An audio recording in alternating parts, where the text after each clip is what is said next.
today also is another question. One of the students, he writes, when sitting, my mind of course quiets down, but it's like as soon as I go out in the real world, quote unquote, all hell breaks loose in my head. I'm exhausted from just watching all my thoughts. It's like a mental beating all day long. My thoughts are so effing negative. I'm constantly comparing myself to others. Men who are taller, more handsome, smarter, have more money, nicer things. Beautiful women who don't pay me any attention, not a second look, no eye contact, etc. It's like I've programmed myself to only see the negative. It's like sensory overload. How do I just observe this? It's so depressing and I feel insane. Okay.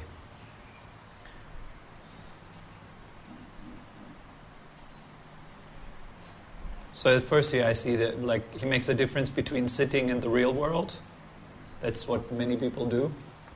So there is the act of sitting down, doing our meditation practice, and then everything else that is not sitting seems to be the real world. So that implies that the meditation practice is not really the real world.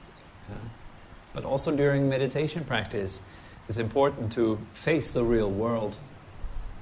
If we do not face the real world, then it is an escape. We use meditation as a means of escaping ourselves. So of course then, coming out of your meditation practice, then you're confronted with the real world. That shows that your meditation practice is means of escaping. And it can be okay for sometimes to escape in your meditation practice. You just have a nice time out, that's fine, it's okay, there's nothing wrong with that.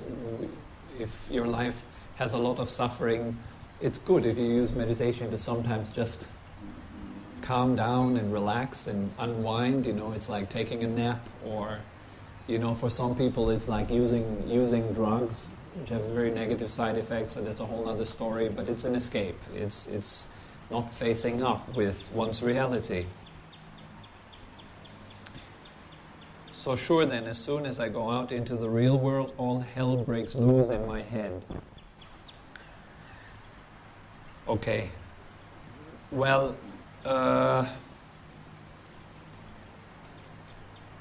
when all hell is breaking loose in our heads, it means that we are taking the content of our heads incredibly seriously. There seems to be something very solid, very powerful, that is somehow attacking me. So I'm here, I'm watching the content in my head, and the content is just so offensive. It's such a drag to go around and constantly having this content in my head, which is so depressive. So basically that means that the way we are looking, again, like in our meditation practice before, I said, it's not important that you're watching, it's important how you are watching. What's the attitude that's behind your watching? That's very important. Many people forget that. It's not just about sitting down and looking. It's how you look. Is it a kind type of looking? Is it an open type of looking? Is it compassionate in nature? Is it warm? Is it accepting? So that has to be developed. These qualities like warmth, acceptance, kindness, compassion, etc., they are to be cultivated. This is the way you look. Looking at our experiences in a kind way. Embracing them. Making peace with our experience. Making friends with your feelings. Making friends with your thoughts, with your emotions. Giving them some space when you sit down on the mat. This is the training. It's like sandbag training for a boxer. You hit the sandbag over and over and over again, not for the purpose of getting good at hitting sandbags. right? The boxer is doing this for the purpose of going into the ring, fight another person and be victorious, right? And so the sandbag is just a representation of another person when we train with this. Similarly, for a meditator, the cushion should be a representation of the real world. If it's not, then your meditation is hardly honest. We sit down with our problems quietly and allow them space. Allow all the neurotic, crazy, insane tendencies of our mind to, for the first moment, just simply be. And sit a little bit in this storm, while fully allowing the storm to blow. However, don't overdo this in the beginning. Meditation practice is something that should be really enjoyed. And if you do that a lot, if you constantly sit in the storm, then the joy will quickly get out of your practice. You will quickly not want to sit down anymore. But it's very important to have a look too. So it should be balanced. We should not just only run away from our neurotic tendencies, and we should not only face them. It's impossible to just only face them. So it's a balance between facing our neurotic tendencies with kindness and, on the other hand, redirecting our attention to the opposite, for example. Let's say your neurotic tendency is about constantly thinking in sexual ways about the other gender. Not seeing a person, but seeing a piece of meat that is to be consumed. Let's say that is the case. It's the case for many of us, if we're honestly looking at ourselves. So it's important to turn that around. So each time this tendency arises, you bring in wakefulness, you see, and then you can install another type of tendency. For example, reflecting upon the value of a human being which goes beyond just the body. Seeing more in them, seeing someone that wants to be happy in them, seeing someone that doesn't want to suffer just like you in them, seeing someone that is trapped in their body just like me, just like anyone else. We're desperately trying to be happy, using our life to try to be happy. Everyone wants to be loved. Everyone wants to have some warmth, some kindness, some good experience. Contemplating like this can help to overcome this. Or contemplating in the extreme opposite, contemplating, for example, the body as it actually is also a helpful thing if we have a constant invasion of sexual thoughts. Or if you're constantly thinking in a comparing way, it's fine. However, slowly install another type of comparing. Comparing, for example, here he's comparing himself. He says, my thoughts are also effing negative. I'm constantly comparing myself to others, men who are taller, more handsome, smarter, have more money, nicer things. Well, turn it around. Why not compare yourself to people who have less? Do that for a while, turning that negative habit around a little bit. Have a look at people who have less, who are smaller than you, who are less handsome, who are less smart, who have less money and less nice things. To just turn the habit around. Initially, that does help a lot. For example, when we're constantly looking at other people, wow, he has so much more, he has so much more, we turn the habit around to the other, it seems like, oh, this person has nothing. Compared to that person, I do have a lot. And it creates gratefulness in that instance. So that can help. It's a very easy to do thing.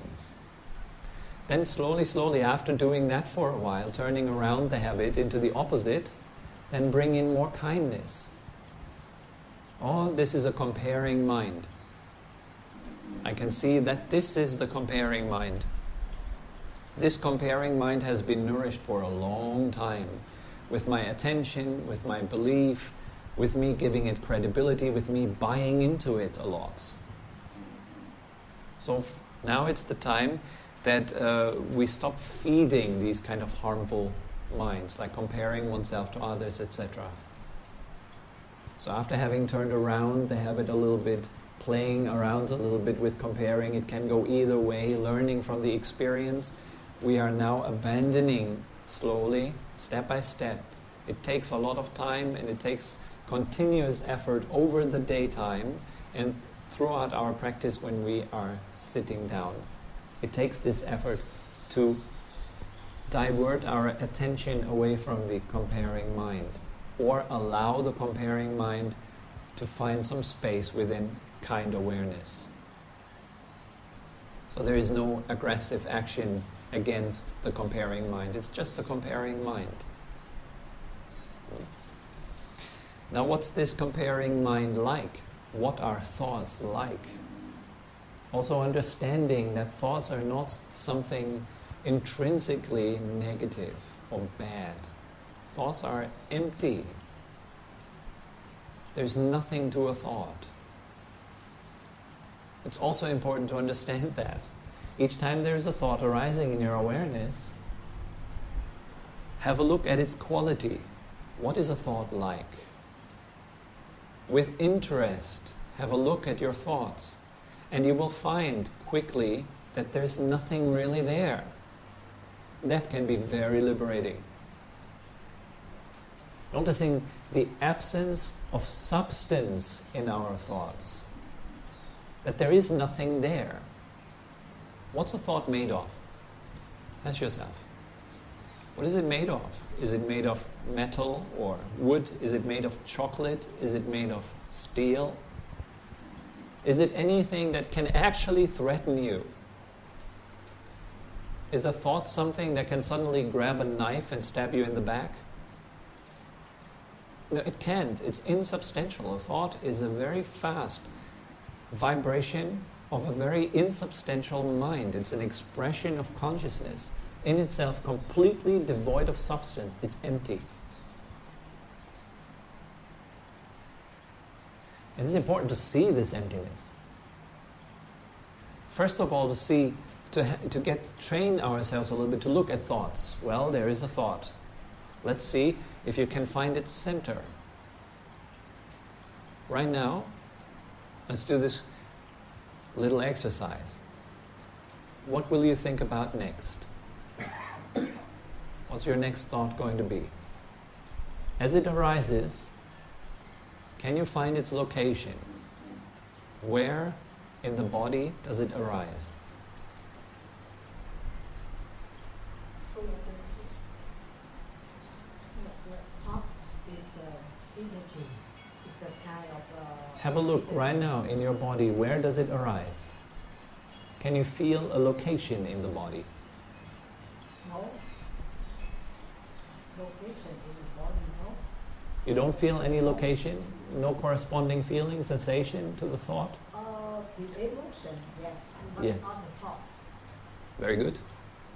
So there's already a clear distinction between thought and emotion. That's pretty good. How about for you guys?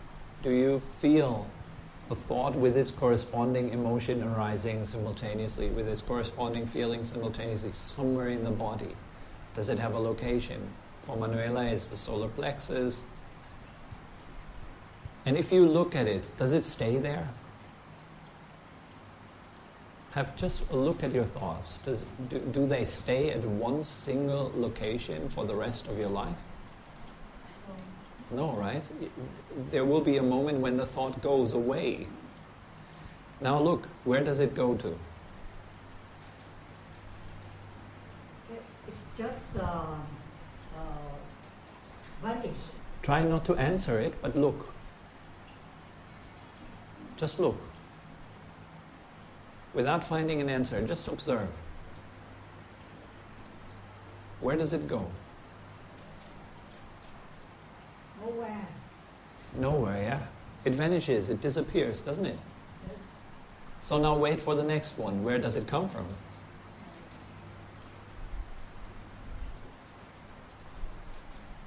Observe, have a look. Where does your next thought come from?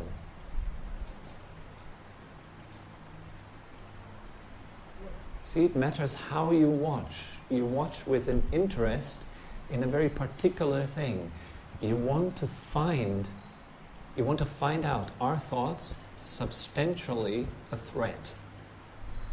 Are they substantially bad? Are they something that I have to get rid of? Are they? No. You can look, you can see for yourself. Thoughts are very insubstantial processes. They arise out of nothing. And they go back into nothing. And while they are maintained for the time being, if you look closely, still they are nothing in essence. They have no essence. Now when you see that repeatedly, it doesn't take much time.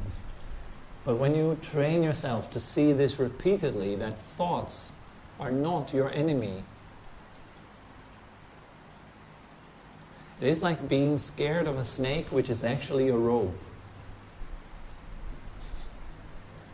It's an insubstantial fear. The fear falls away in that moment when you realize that it's been a rope all the time, and there has been no snake, ever. The threat falls away. Thoughts do not threaten you anymore because you have looked through them, you have understood them properly. You now know that there is no problem in thoughts. They mean nothing. Let them turn, let them spin, let them do whatever they want, but keep your eye on them and see with every thought that arises again and again that it's insubstantial. In the beginning it'll be like you sit down for 30 minutes and you maybe do that once or twice per session in the beginning, like, I'm supposed to have a look at my thoughts, and then you look at your thoughts for a little while, you see them arise and dissolve. And you do that more and more every day. In every free time you look at your thoughts. There it is again, the comparing mind. Where does it come from? Where does it go? Let's just wait, let's have a look. Leave it there. You don't have to fight it away. You don't have to get rid of it. The comparing mind itself, all the negative states of mind that arise in your life, they are your friend because they help you on the spiritual path. They have to be there. Without them, there is no spiritual accomplishment. That's very important. They are not in your way. They are the way. They are the way of practice. Looking at what displeases you, finding out that there's nothing there. Well, that's called realization. Not getting rid of the stuff that you don't like. That's not realization. That's escape. Realization means confronting every experience and seeing directly into its empty nature. The same is absolutely valid for feelings. Have a look at your feelings. Where do they come from? Where do they go?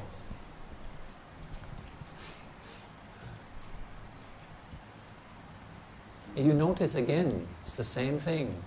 The things we are running away from are actually not scary. They're like a mirage. It appears like there is something there, but if you go closer and you really look, you don't find anything. To me, this is one of the quickest ways of actually discovering the Dhamma, of actually discovering truth. We start looking right into our experiences with concentration, with a well-collected mind, with an empowered mind. So always at first cultivate some concentration. We're always stabilizing the mind first, then using that well-stabilized mind to have a direct look at experience. From a very still vantage point, you can clearly see, and that arises and it passes. Where from? Where to? What is it like? What's its nature like? And with the cessation of a thought, you can understand that every phenomenon is subject to cessation. Everything that is subject to arising is subject to cessation. Absolutely everything. Just a question. Yes. If you analyze feelings like nothing, if you add it with emotion, Yes.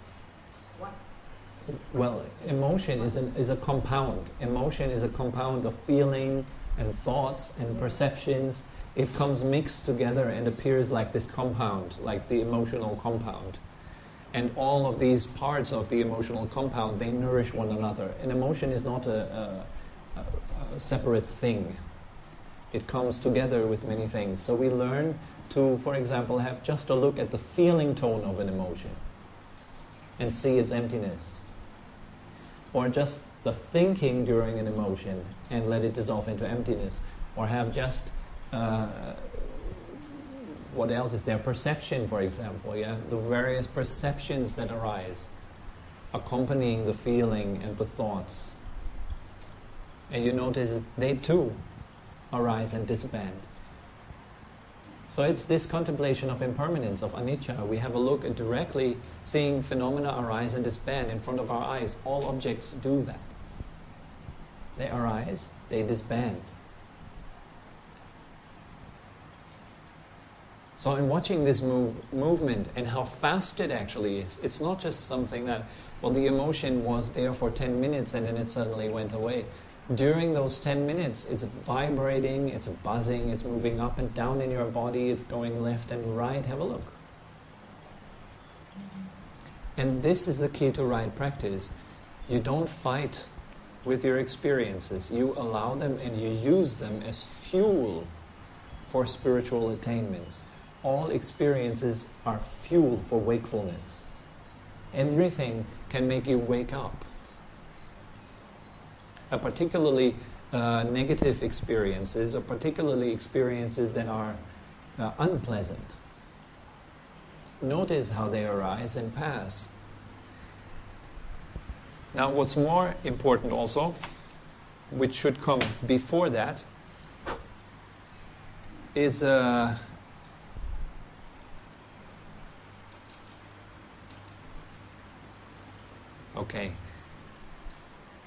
is that we should rely on a spiritual guide that is qualified and honest and has these attainments for him or herself. That's very important. Without that, there is no real spiritual practice. And it's also important, particularly with these instructions that I just given, it's important that this should be a process which is very close between student and teacher. So we should have somebody that we exchange with, that there is an exchange, a direct exchange, a talk. Like you would talk with a good friend about the progress of your practice. You have somewhere where you can ask questions. This discussion is very important. As a Buddhist, we take refuge in 3 objects. One is the Buddha, the next is the Dharma, and the third one is the Sangha. The Buddha is the awakened one. You can say it's the teacher. The Dharma are the teachings, the method to attain awakening. And the third one are wholesome friends. That are people who are around you that are also practicing these methods and have attained results on the path. That's the external threefold jewel. It's called the threefold jewel. So, yes? Sorry, so you are Dhamma?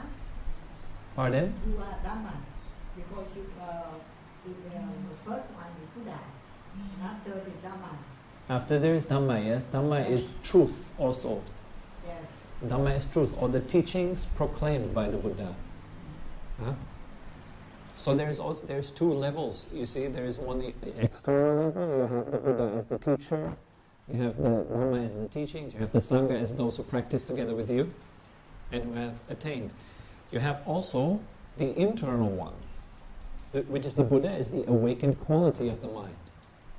The Dhamma is seeing that truth and embodying that truth.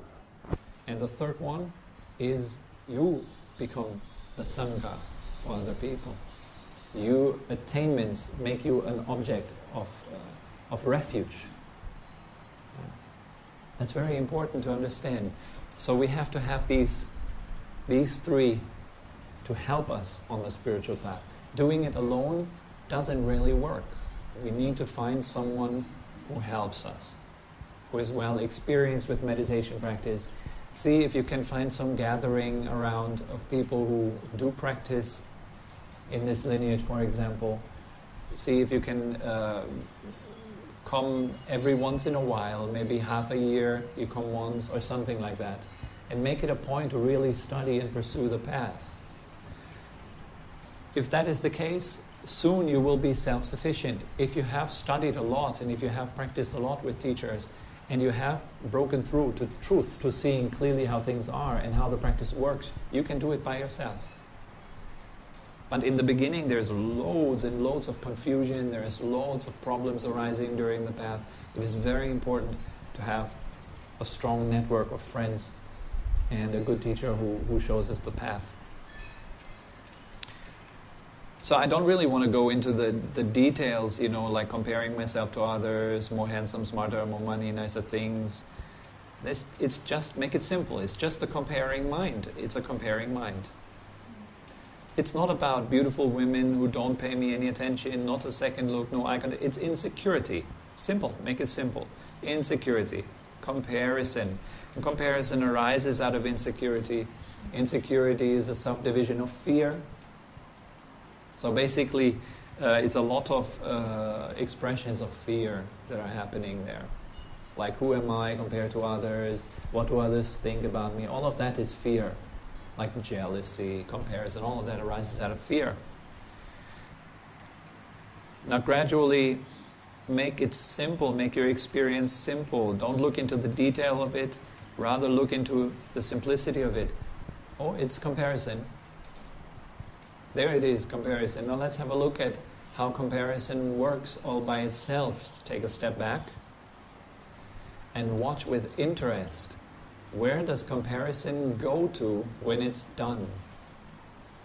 Try to find out. And where does the next bout of comparison come from? Wait. You need to be like a tiger. Just wait. Wait for your prey to come. Comparison, the comparison mind is your prey, and you just wait. You just wait. And it will come at some point, and you're ready and awake. There it is, comparison. Let's have a look at it. What does it do? How does it feel like? Where is its center? What is it made of? This is meditation. Meditation does not mean attaining a state where you got rid of comparison. Meditation is a state in which you are independent from comparison. Does not mean that comparison is not there anymore. That will be the case when you are done with the path at some point. And there is no trace anymore of comparison. There's nothing there. You're perfectly, fully enlightened. But what's our step? Is to work with comparison. Like every Buddha before us, work with comparison, work with anger. We have no other choice. Either we allow anger and comparison and depression to work our life, or we are working with them on the spiritual path. We make them, we transform them into the path. Every delusion is fuel. Makes us stronger. Do you see that there are feathers of a peacock up there? Yes? These feathers of a peacock, do you know where they got their beautiful colors from? Peacock, Strauss. Yeah, fowl, yeah, exactly. So where do they get their color from? They get their color from poisonous plants. So they eat these poisonous plants and it creates these colors in their feathers. But there are also white ones. They're also white ones, yes. So this is used as a Buddhist symbol, like the lotus. The peacock's feathers are a symbol for someone who transforms adversities into the path. Like a negative mind or negative thinking, you sit down with it and you tell yourself, all right, then go ahead, thoughts, knock yourselves out, think negative as much as you want. I will have a look at you while you're doing it. And so you let your negative thoughts play for a while and watch. See what happens. See what happens with them. It's like watching a horror movie. You have no trouble with watching a horror movie, right? And you know why? Because you're not in the movie. You know it's just a movie. Huh? There's no trouble. We go watch horror movies for entertainment. That's why people watch horror movies. They go for entertainment. They want to be shocked. They want to be thrilled. That's why we watch a thriller. That's why we watch a horror movie or action movie. And we can watch these things precisely for the reason we know it's not real. If you show people an actual horror movie of someone really getting slaughtered, it's a whole different story. People react very, very differently to that. But we can enjoy a horror movie because we know it's not real and it's kind of, wow, look at the effects and whatnot, you know.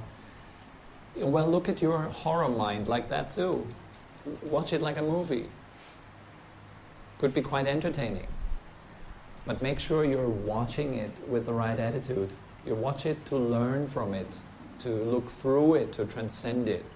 Not watching it just for the sake of watching it. It's not just for the sake of watching. You want to transcend it, understand it, break through.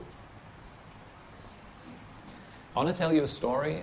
The end of the session is my own story. I've told it before, but it's very relevant when it comes to that. I did a retreat for a month in the monastery, and it was like a silent retreat. And afterwards, I developed this very strange kind of habit of mind.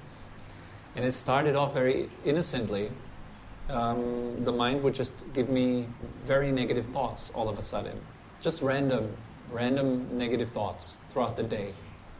And I was like, well, that's weird, you know, why am I thinking this kind of negative stuff? I would like mentally curse someone walking by, or, you know, like have very strange fantasies coming up in my mind, and for me it was very offensive.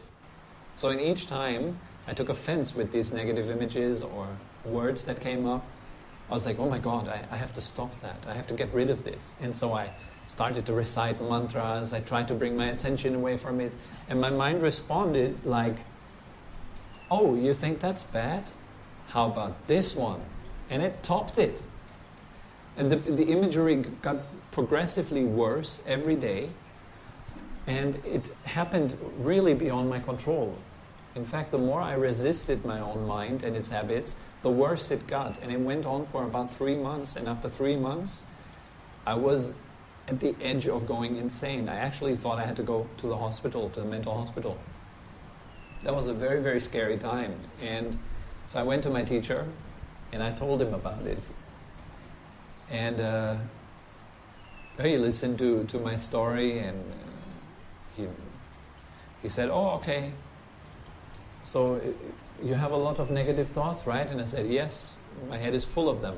And he said, and you want to have them or not? And I said, no, of course not. I don't want to have negative thoughts like that. It's totally out of my control. I feel insane. And I said exactly the same as this student here. I feel insane. And my teacher said, oh, so you don't want the thoughts? Okay, I see. Well, then there is no problem. It's not you. And in that moment, something clicked. So I went out of the office, and there was one of the elder monks coming down the stairs, and usually my mind would have gone just crazy seeing this monk like cursing and whatnot, you know. And so this was the first moment when I told my mind, go ahead, think something negative now. And I was just watching it. And I was waiting for something negative to happen. And what do you think happened? Nothing. Nothing. I just stood there like a blank piece of paper. I was so happy. It's like, wow, nothing happens. And I encouraged my mind further. I said, come on, do what you did for the past 3 months. Nothing. And then was a breakthrough.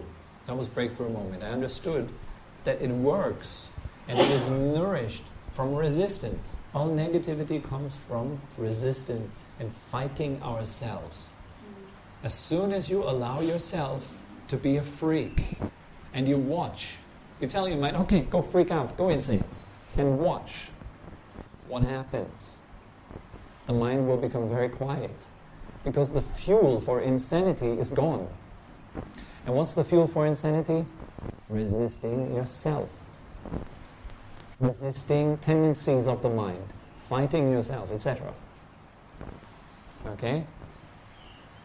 So I was multiple times on my spiritual path, until recently, and I think I'm not done. I come multiple times, I come to moments where insanity creeps up in my mind, and I think I'm losing it. The last moment was when I thought, while I was doing my prayers, I thought, Tobi, what are you doing there? This is insane. You're just babbling some foreign language in a foreign country like a freak. What's wrong with you? And then I thought, oh my God, I think I'm losing my faith in Buddhism. And that was like a big thing. And it really shocked me so badly. And why did that work? Because mindfulness was gone there for a minute. And as it came back, I could tell myself, oh, go ahead, freak out. Okay, then you're not a Buddhist anyway. It doesn't matter. I'm a Buddhist or not. It doesn't matter. The mind has never been a Buddhist. Yeah. So, I just tell them, okay, so you're not a Buddhist, fine. And what's next? Whatever. It's not my business. The mind can be whatever it wants to. The tendencies of the mind can assume all kinds of shapes and forms. Not my business. I leave it alone. I take my hands off. That leads to relaxation. And that should happen in a protected environment of having a good teacher and spiritual friends at your side who are there to help. Okay? Are there any more questions? Nothing? Good. Thank you very much for coming. Thank you. Have a good day.